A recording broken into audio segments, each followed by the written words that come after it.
सभी को नमस्कार।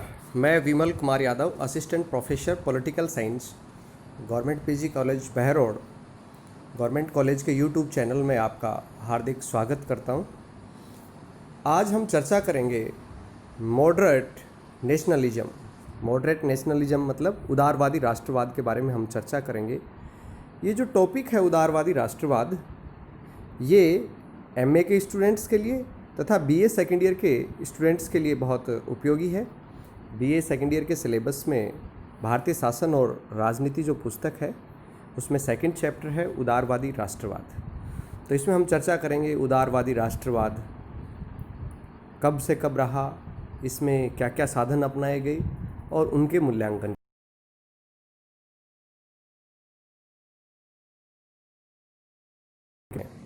दरअसल भारत के राष्ट्रवाद की दो धाराएं रही हैं।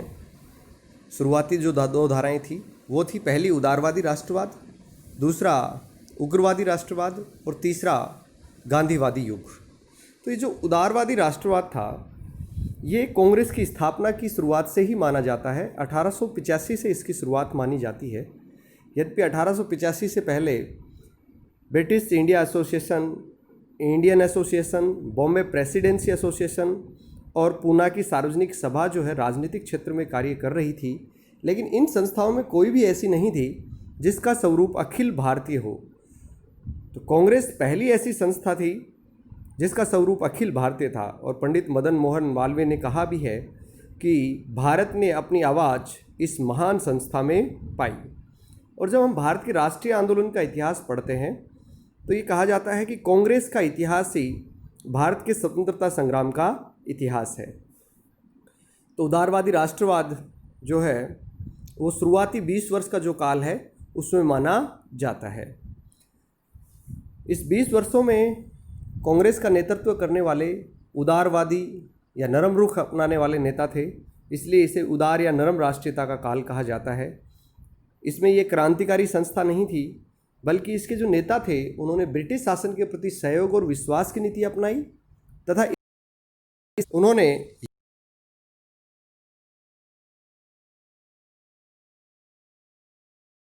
का प्रयत्न किया। और उनकी जो सबसे बड़ी सफलता मानी जाती है वो है 1892 का भारतीय परिषद अधिनियम। दूसरा काल उग्र राष्ट्रीयता का काल, जिसके बारे में हम कल भी चर्चा करेंगे। इसके अंदर जब भारतीय नवयुवकों को जो कांग्रेस में कार्यरत थे ये लगा कि हमें उदारवादी नेताओं की नीतियों की वजह से वांछित परिणाम नहीं मिले हैं, तो उनमें असंतोष पनपा और उन्होंने कांग्रेस शासन पर दबाव डालने के लिए उग्रवादी रुख अपना लिया। उन्होंने क्रांतिकारी रुख अपना लिया और उन्होंने कहा कि हमें अब अपने पैरों पर खड़ा होना होगा और ये याचना की प्रतिनिधिमंडल और प्रार्थना पत्र की जो नीति है इसका त्याग करना होगा। जब दोनों धड़े आपस में मतभेद हुआ दोनों में, तो 1907 में सूरत में कांग्रेस का विभाजन हो गया और 1915 में जाकर दोनों धड़ों का विलय हुआ। उदारवादी और उग्रवादी धड़े 1915 में पुनः कांग्रेस में उनका विलय हो गया। इस दौरान मुस्लिम लीग की स्थापना भी हुई। और तीसरा जो काल माना जाता है वो है राष्ट्रीय आंदोलन का गांधीवादी युग। ये 1920 से लेकर 1947 तक यानी लगभग 28 साल तक महात्मा गांधी भारत की राष्ट्रीय गतिविधियों के केंद्र बने रहे, इसीलिए इसे राष्ट्रीय आंदोलन का गांधीवादी युग हम कहते हैं।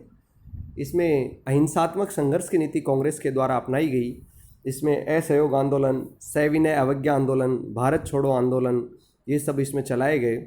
और जो कांग्रेस का उदारवादी धड़ा था वो इससे संतुष्ट नहीं था, तो उन्होंने अपना अखिल भारतीय उदार संघ स्थापित कर लिया था।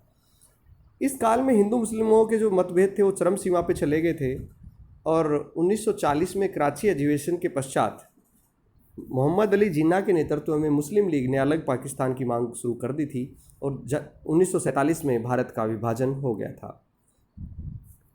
अब ये जो उदारवादी राष्ट्रीयता या कांग्रेस का उदारवादी पक्ष है, इसने 20 वर्ष जो थे कांग्रेस के 1885 से लेकर 1905 तक, तो उसमें उनकी जो प्रमुख मांगे थी वो थी भारतीय शासन की जांच की जाए, भारत मंत्री और भारत परिषद का जो अस्तित्व है वो समाप्त किया जाए, केंद्रीय तथा प्रांतीय विधान परिषदों का विस्तार किया जाए, उसमें सुधार किया जाए, भारतीयों को जो बड़े सैनिक पद हैं अखिल भारतीय सेवाओं के, सिविल सेवा के, और सैनिक सेवा के उन पर नियुक्ति दी जाए और इंग्लैंड से जो कपड़ा आ रहा है उस पर आयात शुल्क लगाया जाए ताकि भारतीय उद्योग धंधों को नष्ट होने से बचाया जा सके। इनकी विचारधारा और कार्यपद्धति क्या थी? तो उदारवादी जो थे उनकी ब्रिटिश सरकार के प्रति राजभक्ति थी। दादा भाई नारोजी ने कहा भी था जब दूसरा अधिवेशन था कि हम आओ पुरुष की तरह बोलें और ये घोषणा कर दें कि हम आचूड़ राजभक्त हैं। यानी जो कांग्रेस के जो उदारवादी नेता थे वो देशभक्त थे, इस बात में कोई संदेह नहीं है। इस बात में किसी प्रकार का कोई शक शुबा नहीं है कि वो अपने देश से प्रेम करते थे, लेकिन ये भी सत्य है कि वो ब्रिटिश सरकार के प्रति राजभक्त भी थे। एनी बेसेंट ने भी कहा है कि इस काल के नेता अपने को ब्रिटिश साम्राज्य की प्रजा मानने में गौरव का अनुभव करते थे। दूसरा, वो अंग्रेज़ों की न्यायप्रियता में विश्वास करते थे। उनका मानना था कि अगर अंग्रेज़ों को वस्तु स्थिति का ज्ञान करा दिया जाए तो निश्चित रूप से न्याय करेंगे, क्योंकि अंग्रेज स्वभाव से ही न्यायप्रिय होते हैं। सच्चरित्र और सच्ची जाति इस सूर्य के प्रकाश के नीचे नहीं बसती। कहने का मतलब अंग्रेजों की न्यायप्रियता में उनका अटूट विश्वास था। तीसरा, वो ब्रिटेन के साथ जो भारत के संबंध थे वो मानते थे कि ब्रिटिश साम्राज्य से जुड़ा रहना भारत के लिए हितकारी है। जैसे भारत में अंग्रेज़ों ने स्वायत्त शासी संस्थाओं की स्थापना की जो स्थानीय शासन की संस्थाएं थी। इसके अलावा उन्होंने संचार और यातायात के साधनों का विकास किया, भारत में एक राजनीतिक एकता की स्थापना की, समान तरह के कानून लागू किए, भारत में अंग्रेजी साहित्य और शिक्षा प्रणाली का विस्तार किया। तो ये लगता था जो हमारे उदारवादी नेता थे कि उन्होंने भारत को एक प्रगतिशील सभ्यता प्रदान की है और ब्रिटिश साम्राज्य ही भारत की भारी आक्रमण से और आंतरिक अशांति से रक्षा करने में सक्षम है। फिरोज शाह मेहता ने कांग्रेस के छठे अधिवेशन की अध्यक्षता करते हुए कहा भी था कि इंग्लैंड और भारत का जो संबंध है वो दोनों देशों और समस्त विश्व की आने वाली पीढ़ियों के लिए वरदान साबित होगा। उदारवादी जो थे वो कर्मिक सुधारों में विश्वास करते थे, वो क्रांतिकारी परिवर्तन में विश्वास नहीं करते थे।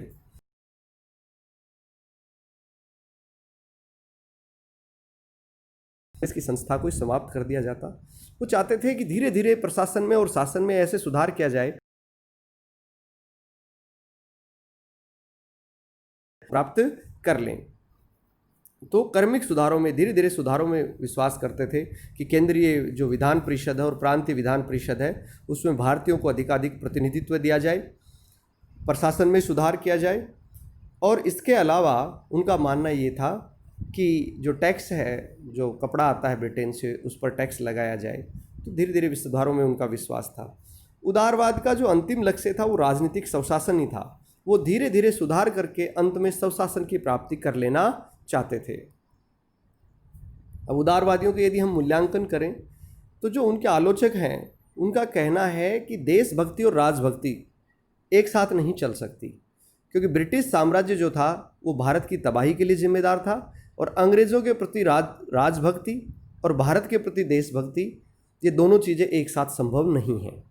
जबकि उदारवादी नेता खुद को इन दोनों चीज़ों का समन्वय मानते थे। दूसरा, वो कहते थे कि भारत के अंदर जो छोटी मोटी भौतिक प्रगति अंग्रेजों द्वारा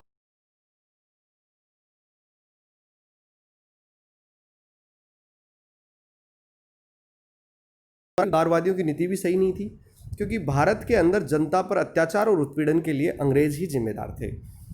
तो ये बात बाद में साबित भी हो गई कि उदारवादियों को विशेष सफलता नहीं मिली और अंग्रेज़ों ने दबाव के कारण ही भारत को छोड़ना उचित समझा था। वैधानिक जो साधन उनके द्वारा अपनाए गए थे उनको विशेष सफलता भी नहीं मिली थी। अगर 1892 के भारत परिषद अधिनियम को छोड़ दिया जाए तो शासन सुधारों की दिशा में अंग्रेज़ों ने उदारवादियों की प्रार्थना पत्र, प्रतिनिधिमंडल, याचना प्रवृत्ति, इनके ऊपर विशेष ध्यान नहीं दिया। और जो उग्रवादी राष्ट्रवादी थे, क्रांतिकारी राष्ट्रवादी थे, उन्होंने उदारवादियों की गृहमुख ने कि संभवतः गोखले को छोड़कर कांग्रेस के उदारवादी नेताओं में स्वतंत्रता के लिए कष्ट सहने और आपत्ति सहने को कोई भी तैयार नहीं था और उनका साधारण जनता से संपर्क भी नहीं था। जो उस समय उदारवादी धड़े के नेता कांग्रेस का नेतृत्व कर रहे थे उनका आम जनता से कोई संपर्क नहीं था, आम जनता में उनकी जड़ें गहरी नहीं थी। इन उपरोक्त आलोचनाओं के बावजूद हम उदारवादियों के भारतीय राष्ट्रवाद में योगदान को नकार नहीं सकते और न ही उनकी देशभक्ति पर हम संदेह कर सकते हैं, क्योंकि भारतीय जनता में गहरी जड़ें जमा लेने से पहले ही यदि उन्होंने ब्रिटिश साम्राज्य के अंत की बात की होती या भारतीय स्वतंत्रता की मांग उठानी शुरू कर दी होती शुरू से ही, तो ब्रिटिश साम्राज्य उस संस्था का अस्तित्व ही समाप्त कर देता। ब्रिटिश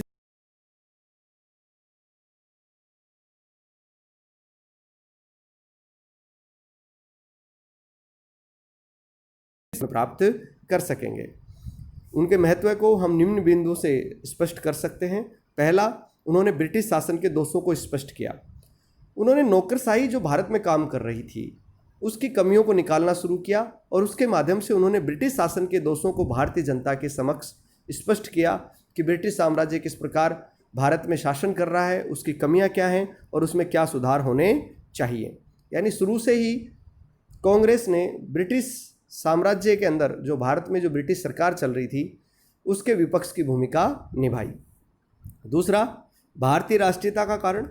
भारत में जो राष्ट्रीयता की भावना बलवती हुई, जो एकता की भावना बलवती हुई, उसमें उदारवादियों का निर्णायक योगदान रहा है, क्योंकि शुरू में उन्होंने ये मांग की कि हम सभी देशवासियों को जो धर्म, जाति, वंश, क्षेत्र, वर्ण इनके आधार पर बटे हुए हैं, इन सब से ऊपर उठकर हमें राष्ट्रीयता की भावना को अपने हृदय में संजोना होगा, हमें एक होना होगा, तभी हम स्वशासन की प्राप्ति कर सकते हैं।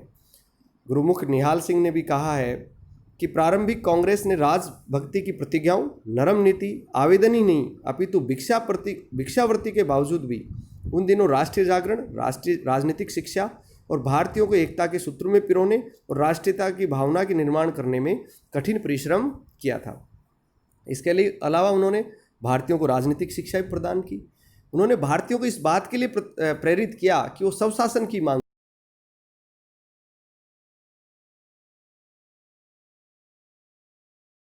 करें, आर्थिक और सामाजिक सुधारों के लिए प्रयत्न करें।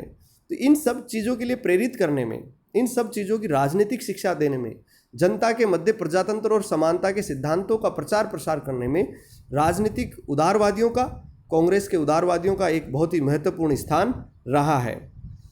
उन्होंने राष्ट्रीय समस्याओं के प्रति जनता का ध्यान आकर्षित किया और जनमत का निर्माण किया, और इसके अलावा उन्होंने ब्रिटेन में भी भारतीय समस्याओं के प्रति जनमत का निर्माण किया। भारतीय स्वतंत्रता संग्राम का आधार भी उन्होंने तैयार किया। भारत की स्वतंत्रता केवल उग्रवादियों की देन नहीं थी, न ही केवल एकमात्र गांधी जी की देन थी, बल्कि उसमें उदारवादियों के योगदान को भी नकारा नहीं जा सकता। कोई भी इमारत जो होती है उसके नींव के पत्थर जो होते हैं वो उसे मजबूती प्रदान करते हैं। तो राष्ट्रीय आंदोलन की नींव के पत्थर उदारवादी, राष्ट्रवादी थे। उन्होंने ही औपनिवेशिक स्वशासन की मांग की पहले, फिर साम्राज्य के अंतर्गत होम रूल की, उसके बाद स्वराज्य की, और उसके बाद जो पूर्ण स्वाधीनता की मांग की। तो ये मंजिलें एक के बाद एक करके बन सकी हैं। उनकी जो सफलता थी, हालांकि बहुत बड़ी नहीं कही जा सकती, वो थी भारत परिषद अधिनियम 1892, जिसके द्वारा भारत में प्रतिनिधि शासन का सूत्रपात हुआ, अप्रत्यक्ष लोकतंत्र का आगाज हुआ। लेकिन भारत में प्रतिनिधि शासन की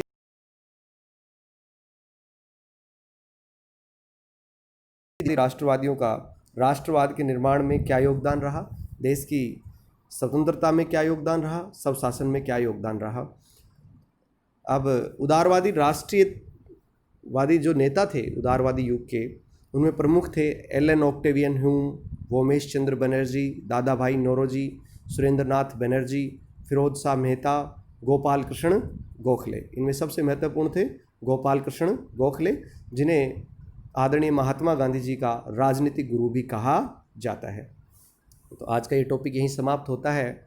अब कल जो है आप ये प्रश्न जो हैं अपने व्हाट्सएप ग्रुप में भी प्रेषित करेंगे, इन पर विवेचन भी करेंगे और घर बैठकर इनको हल करने का प्रयत्न भी करेंगे कि 1885 से 1905 का जो युग था उसमें उदारवादियों के द्वारा कौन कौन से साधन अपनाए गए और उदारवादियों का भारतीय स्वतंत्रता आंदोलन में क्या योगदान रहा। बहुत बहुत धन्यवाद, बहुत बहुत आभार।